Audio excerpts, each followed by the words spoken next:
The New World, 1763. A momentous time. The long years of the French and Indian War exist only as memories of battles and skirmishes, like this one in Pennsylvania 8 years earlier. Now the land is finally at peace. The French armies are gone now. The Indians pushed back from the slender line of settlements hugging the Atlantic coast. From Hudson Bay to Florida, the British flag flies unchallenged. England reigns supreme. Peace, however, can sometimes be deceptive. This particular one carries with it seeds of a war that will change the course of world history.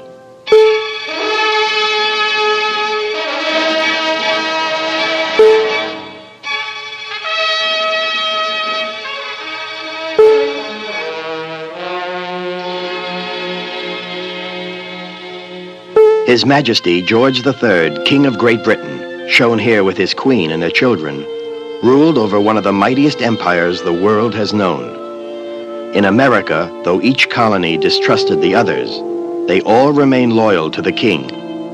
Great Britain had poured out its treasure for those far-flung possessions. Now the debts of war must be paid, the treasury refilled.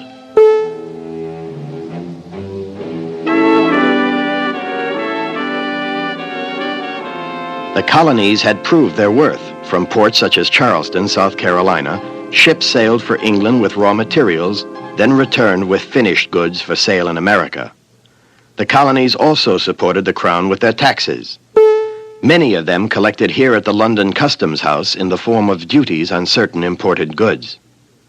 But over the years, the system for collecting those taxes had grown unwieldy.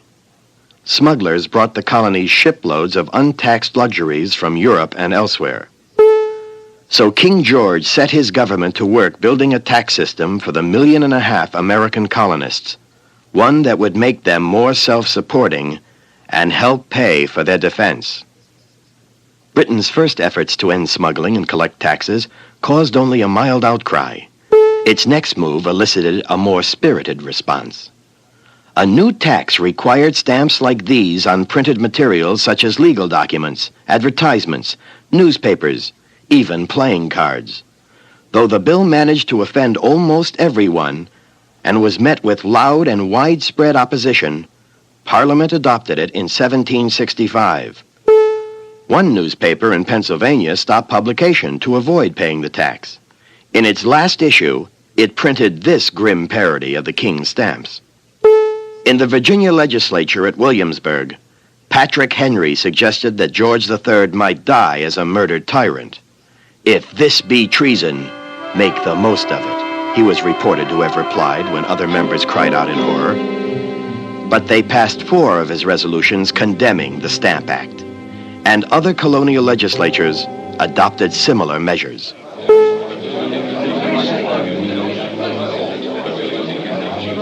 Patriots throughout the colonies held meetings like this one in Boston to protest the tax. Calling themselves Sons of Liberty, some of them threatened the stamp distributors. Mobs rioted in the streets.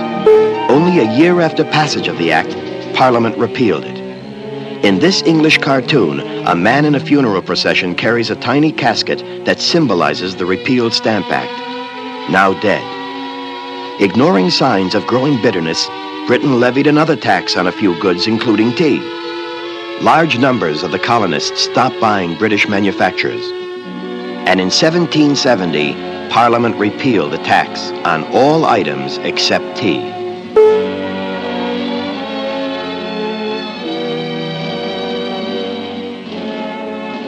Throughout the colonies, tempers became further inflamed that year when pictures like this one began circulating. Engraved by a Boston silversmith named Paul Revere, it depicted the slaughter of innocent civilians by British troops, the Boston Massacre. However, eyewitnesses later swore that the soldiers fired in self-defense.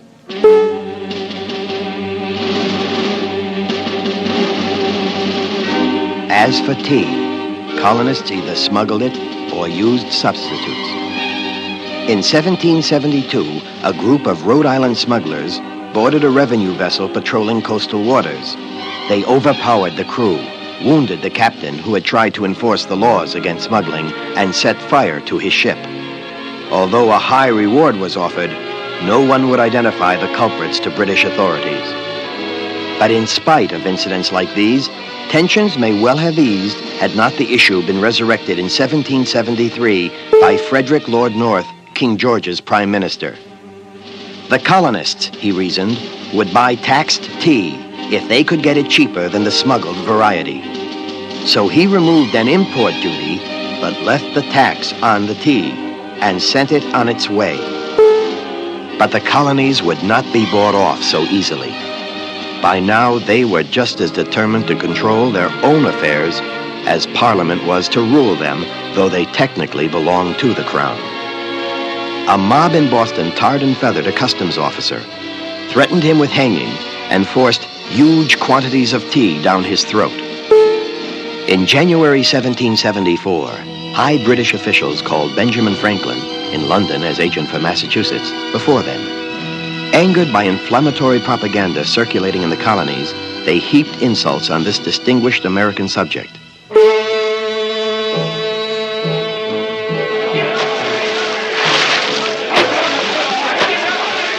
That same month, word reached Parliament that a band of those seditious Sons of Liberty, masquerading as Indians, had boarded 3 British vessels moored in Boston Harbor and had dumped overboard 342 chests of tea.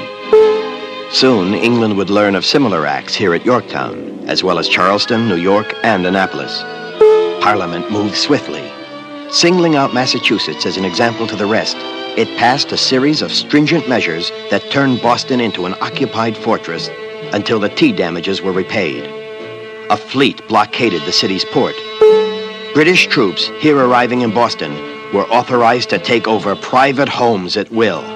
And British officials accused of crimes were not to stand trial in the colonies, but be sent to England. Massachusetts stood defiant, and the other colonies moved to its support.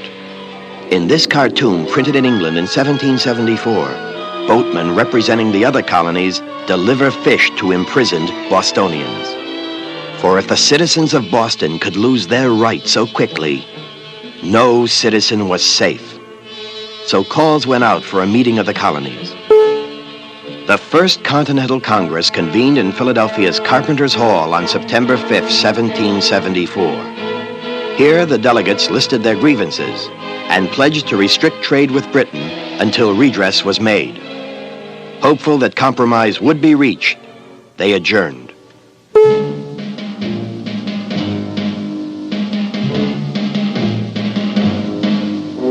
In London, King George made a stinging reply. The New England governments are in a state of rebellion.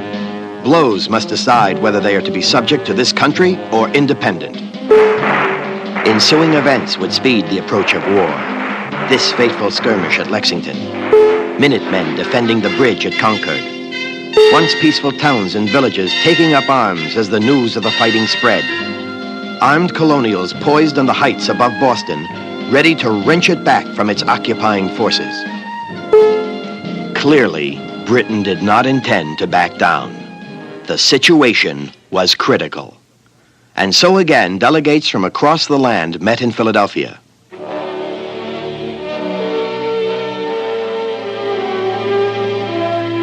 The Second Continental Congress convened on May 10th, 1775, here in the State House, now known as Independence Hall. It was a gathering of the keenest minds in the colonies, representing a cross-section of opinion. John Adams of Massachusetts, stocky, strong-minded, burning with a zeal that made him prod and poke, and if necessary, browbeat his colleagues into action. His kinsman, Samuel Adams, who possessed the fiery temperament of a true revolutionary and incendiary, a man with a single burning obsession, liberty. Slender John Dickinson of Pennsylvania, an early voice against oppression. Throughout the debates to come, Dickinson led the faction of moderation and reconciliation. His fellow Pennsylvanian, Benjamin Franklin, respected man of science and statesman, whose long silence aroused distrust until he revealed his American sympathies. Thomas Jefferson of Virginia, diffident, quiet. Of him, John Adams remarked, "I never heard him utter 3 sentences together." But Jefferson's pen revealed his genius. These were just a few of the delegates meeting in this room. Though some already talked of independence, most longed for a peaceable solution. And while they created an army, they composed a plea for the king's intercession and sent it off in July 1775. In October, this answer finally arrived. The king had rejected their plea. Peace was fluttering out of reach.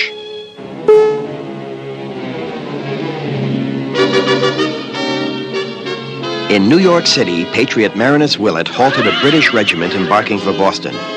With the help of other Sons of Liberty, he seized cartloads of spare muskets that would arm New York's first colonial troops. 11 days later, on June 17, 1775, British forces defeated the Americans here in the Battle of Bunker Hill. More fighting raged in Canada. By February 1776, King George had pronounced the American actions treason and rebellion. Rumors of his Hessian mercenaries, German soldiers like these, reached America. To the delegates in Philadelphia, it was now obvious. Great Britain had charted a course for war. The Congress acted accordingly.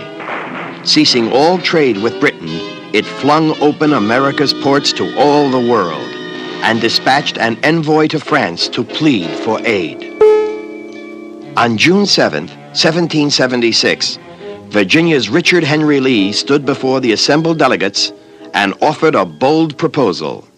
Resolved that these united colonies are, and of right ought to be, free and independent states, that they are absolved from all allegiance to the British Crown.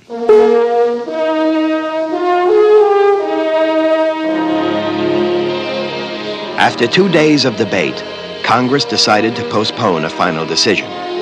However, they appointed a 5-man committee that included young Thomas Jefferson, John Adams, and Benjamin Franklin to prepare a statement should the resolution pass. Finally, on July 2nd, 1776, Lee's motion carried. It was left now to justify to the world America's commitment to independence and to a war. Almost totally drafted by Jefferson, who used this writing box, the document was an extraordinary one. Although specific in its indictments of the king, the Declaration of Independence was universal in its affirmation of the dignity of man. Its doctrine of natural rights would become a creed for all the world's oppressed. We hold these truths to be self-evident, it began, that all men are created equal. Jefferson presented it to John Hancock, President of the Continental Congress. For 2 days, the delegates revised and refined it. Then, on July 4th, 1776, they adopted the Declaration of Independence. The news was greeted by tumult and cannon fire. Patriots raised liberty poles like this one in celebration, and bells rang night and day across the land. Meanwhile, the Continental Congress got on with the bitter business of war.